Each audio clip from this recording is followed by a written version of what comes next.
హల్లెలూయా. దేవునికి మహిమ కలుగును గాక. ఈ యొక్క సమయంలో ఈ యొక్క సంఘంలో నాకు ఈ యొక్క అవకాశాన్ని ఇచ్చిన దైవజనులకు సేవకులకి మీ మీ అందరికీ నా హృదయపూర్వకమైన వందనాలు. అదేవిధంగా ఈ యొక్క దినమందు దేవుడు మహా సర్వశక్తి కలిగిన దేవుడు, ఆయన ఉన్నతమైన దేవుడు, మహాదుర్గమైన దేవుడు, ఆయన మనకందరికీ ఆయన రాజుగా ఉండే దేవుడు.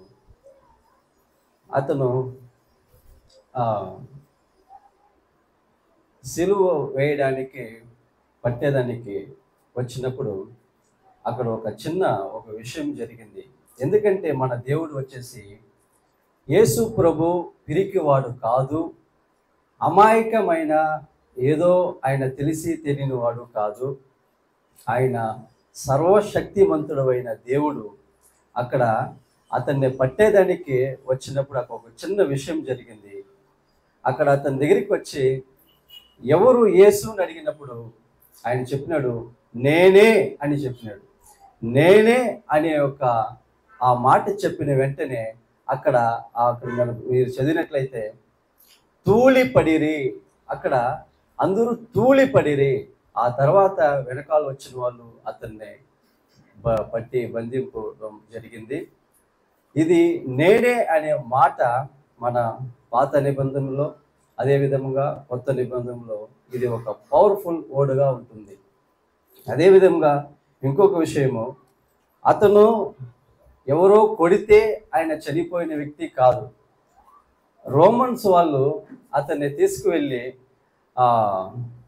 సిలువలో వేసేది అంతకు ముందు నుంచే అది జరుగుతూ ఉంటుంది. సిలువలో వేసేటప్పుడు ఖైదీల్ని వాళ్ళు చిత్రహింసలుగా వాళ్ళని మరణం చిత్రహింసలు చేసి వాళ్ళని చంపుతూ ఉంటారు.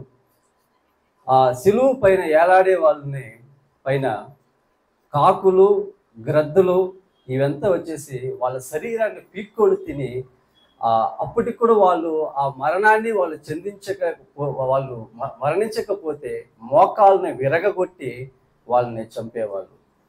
అదేవిధంగా అయితే మన ప్రభు, మన బైబిల్ గ్రంథంలో ఉంది, అతని ఎముకలు ఏది కూడా విరిగిపోలేదు అనేసి ఉంది. ఆయన ఒక పర్పస్ కోసం ఈ యొక్క భూలోకం పైన వచ్చినాడు.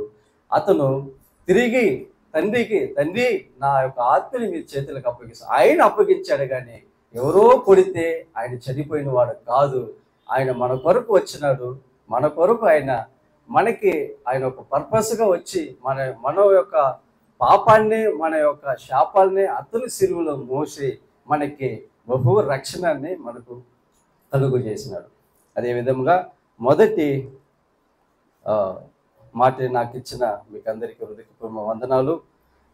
మొదటి మాటని చదువుకుందాం. లూకా 23:34.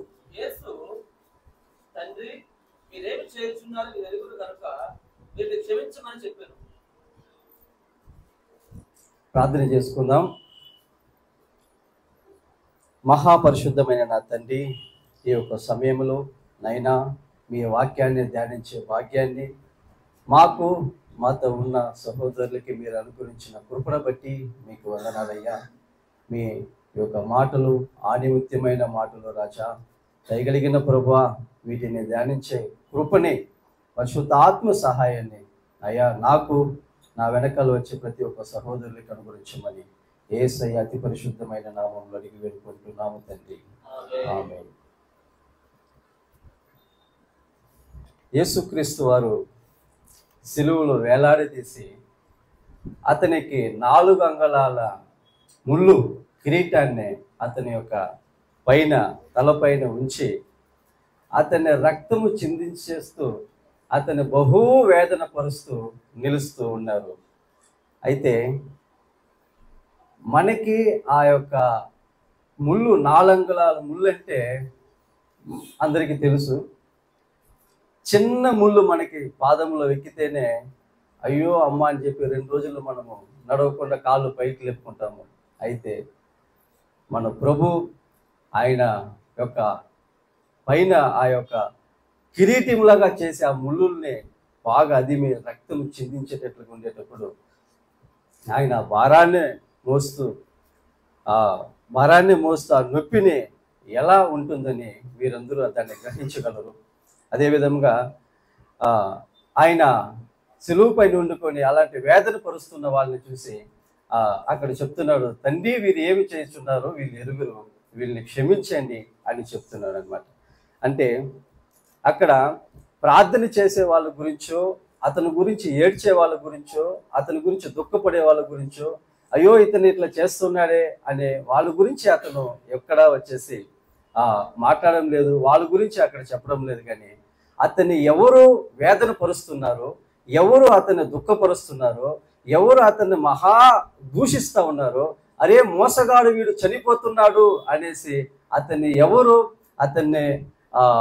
వేదనకి శ్రమల గుండా అతన్ని మాట్లాడుతున్నారో వాళ్ళ గురించి దేవుడితో చెప్తున్నాడు, తండ్రితో చెప్తున్నాడు, తండ్రి వీళ్ళు ఏమి చేస్తున్నారు, వీళ్ళు ఎరుగురు, వీళ్ళు క్షమించుడి అట్లనేసి. అక్కడ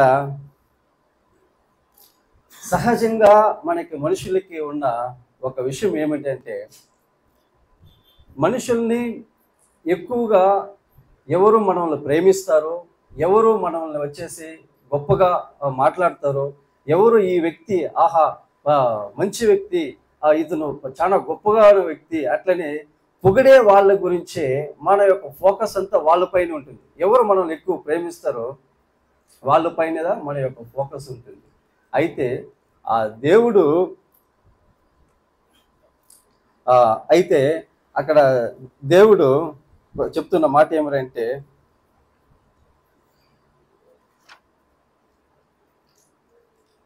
ఒక నిమిషం,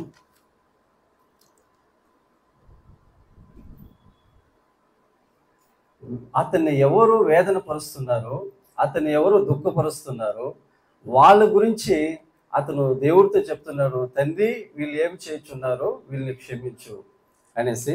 అదేవిధంగా ప్రేమించే వాళ్ళనే మనల్ని క్షమిస్తారనమాట, ప్రేమ లేని వాళ్ళు మనల్ని క్షమించరు. సో ఇది ఎట్లంటే,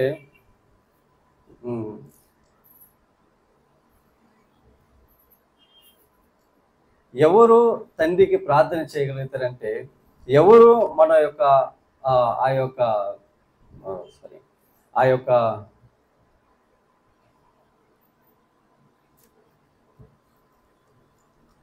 విశాలమైన హృదయం కలిగి క్షమిస్తారు.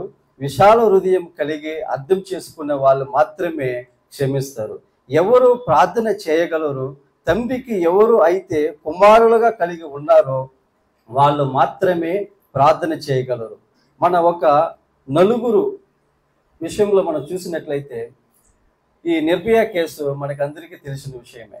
సో నిర్భయ కేసు వచ్చినప్పుడు ఆ నలుగురిని ఉరి తీసినప్పుడు వాళ్ళ తల్లిదండ్రులు ఒక మాట చెప్పినారనమాట, ఇప్పుడు మా కూతురు ఆత్మ శాంతిస్తుంది, ఇప్పుడు మేము సంతోషపడుతున్నాము అట్లని వాళ్ళు చెప్పినారనమాట.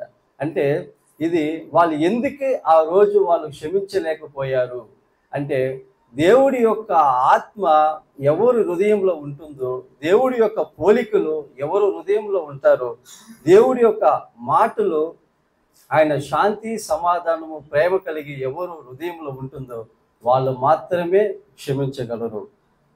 తండ్రికి ఎవరు తండ్రిగా ఉంటాడో, ఎవరు దేవుని పిల్లలుగా మార్చబడతారో, దేవునితో మనసు ఎవరికి రాదో, దేవుని హృదయం ఎవరు జీవితంలో ఉండదో వాళ్ళు క్షమించలేరు. ఇప్పుడు రీసెంట్గా జరిగిన హత్యసాక్షి అయిన ఒక 2 వ్యక్తులు ఉన్నారు. అంతకుముందు ఒరిస్సాలో గ్రహం స్టీమ్ అనే వ్యక్తిని అతన్ని కారుతో వాళ్ళ పిల్లోళ్ళు 2 కారుతో కాల్చి చంపిన వ్యక్తి. దాని తర్వాత అది కోర్టుకి ఆ కేసు వచ్చినప్పుడు, ఆ కోర్టులో ఆ కేసు వాళ్ళు వేసినప్పుడు జడ్జి అడిగినాడు, అమ్మా వీళ్ళని ఏం చేయమంటారు మీరు అని అడిగినప్పుడు, నా దేవుడు క్షమించే దేవుడు కనుక నేను వాళ్ళని క్షమిస్తున్నాను అట్లనేసి అతను వాళ్ళని వదిలేయండి, నేను వాళ్ళని క్షమిస్తున్నానని ఆ యొక్క గొప్ప మనసు అది ఎవరిలో ఉంటుంది? ఆమె దేవుడిలో ఉంది కాబట్టి, దేవుడు ప్రేమ, దేవుడు ఎవరో అనేసి ఆమెకి తెలుస్తుంది కాబట్టి ఆమె ఆ మాట చెప్పడం జరిగింది. అదే విధముగా నిన్న లాస్ట్ ఇప్పుడు ఒక 20 రోజుల క్రితము హతసాక్షి అయిన, అందరి కోసం పోరాడిన వ్యక్తి మన ప్రవీణ్ పగడాలన్న గారు. అతను ఇట్లా మరిగిన విషయంలో జరిగినప్పుడు వాళ్ళ భార్య కనీసం ప్రజల్లోకి వచ్చి మొహం కూడా చూపించుకోలేక మాస్క్ వేసుకుని ఆమె ఒక మాట చెప్పింది, సరే ఓకే అయ్యింది, తెలియడం లేదు, వాళ్ళని నేను క్షమిస్తున్నాను. ఆ కుటుంబాలు ఈరోజు ఎంత రోదన పడతాయో మనకి తెలుసు. ఇది ఎవరి ఈ హృదయం కలిగి ఉంటారు?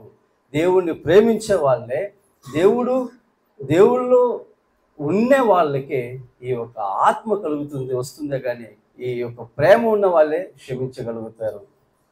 అదేవిధంగా ప్రేమ లేని వాళ్ళు క్షమించలేరు. యేసుక్రీస్తు ఉన్నది ఆయన ప్రేమ స్వరూపి. ఆయన లోకమును ఎంతో ప్రేమించును గనక ఆయన క్షమించాడు. అంటే లోకంలో ఆయన ఎంతో ప్రేమించినాడు అనమాట. లోకంలో ఎంతో ప్రేమించినాడు. అతను లోకాన్ని ప్రేమించినప్పుడు లోకంలో అతని సిలువలో వేసిన వాళ్ళు ఉన్నారు, కొట్టిన వాళ్ళు ఉన్నారు, తిట్టిన వాళ్ళు ఉన్నారు, దూషించిన వాళ్ళు ఉన్నారు, పరిసయ్యులు ఉన్నారు, చాలా మంది ఉన్నారు. అయితే ఆ పరిశుద్ధాత్మ దేవుని యొక్క ఆత్మ మనలో ఈరోజు పరిశుద్ధాత్ముడు మనకు అనుగ్రహించినాడు. అది మనల్ని క్షమించి తప్పు చేసిన వాడిని ఉరి తీయడం, తప్పు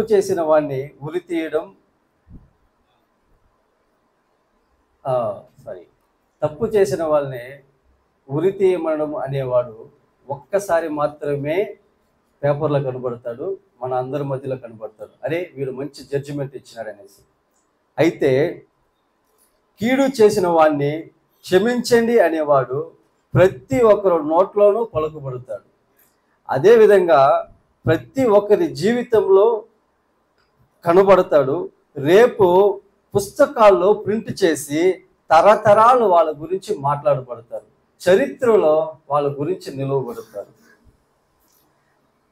ప్రేమ లేని వాడు క్షమించలేడు. అర్థం చేసుకునే హృదయం కలిగి ఉన్నవాడు ఎవరికి అయితే అర్థం చేసుకునే హృదయము ఎవరు మనము కలిగి ఉంటామో, విశాల హృదయం ఉంటుందో, సంకోచమైన హృదయం కలిగిన వాళ్ళు చిన్న చిన్న విషయానికి విసుక్కోకుండా సంకోచంగా అర్థం చేసుకునే వాళ్ళు దీర్ఘకాలిక కార్యాలు చేయలేరు. అంటే చిన్న చిన్న విషయాలకు కూడా మనం వచ్చేసి ఆవేశపడిపోతాము, తొందరపడిపోతాము, చాలా కంగారు పడతాము. అయితే మన చరిత్రలో నిలవాలి, చరిత్రలో మనోళ్ళే ఇతరులు తిరిగి చూడాలంటే నిదానముతో, ఓపికతో, ఆయన యొక్క పాదాల కింద ఎదురు చూపుతో మనం నిలబడాలి. అదేవిధంగా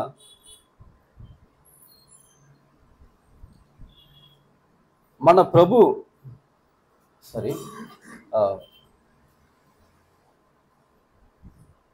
సంకోచమైన వాటిని విసుక్కొని సంకుచితంగా అర్థం చేసుకునే వాళ్ళు దీర్ఘకాలిక కార్యాలు చేయలేరు. మన ప్రభు విషయం హృదయము గల వాడు ఆయన ఇప్పుడు జరిగే దాన్ని చూడడం లేదు. ఇప్పుడు వీళ్ళు చేసిన దానికి రేపు తండ్రితో చెప్తున్నాడు, తండ్రి వీళ్ళని క్షమించు, ఈరోజు వీళ్ళు చేసిన దాన్ని వీళ్ళు ఎరుగురు, వీళ్ళకి తెలియదు.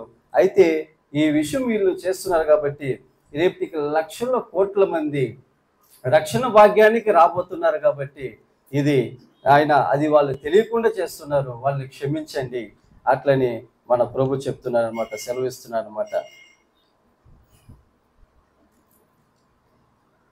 సిద్ధం చేసుకున్నాడు.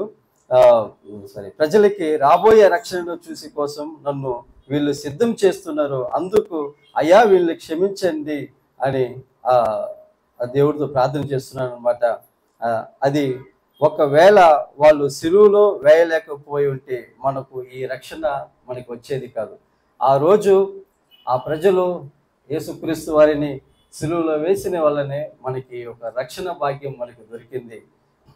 మరి ఇది ఇప్పుడు మనము ఇది రైటో తప్పనే కాదు, ఇది మనకి మన కోసం ప్రార్థన అంటే వాళ్ళ కోసం మనం ప్రార్థన చేయాలి. ఎవరి కోసము? ఎవరు యేసుక్రీస్తు వారిని మనకి సిలువలో వేశారో, ఎవరు అతన్ని దూషించారో వాళ్ళ కోసం మనం ప్రార్థన చేద్దాం. ఈరోజు మనం నేర్చుకుందాం. సంకోచమైన భావం ఎవరిలో ఉంటే ఒక విశాల హృదయం కలిగి ఆదర్శకరమైన హృదయం కలిగి ఉండడానికి మనం సిద్ధపడదాం. ఇట్టి భాగ్యం మనకు దయచేయునుగాక. ఆమేన్. ఆమేన్.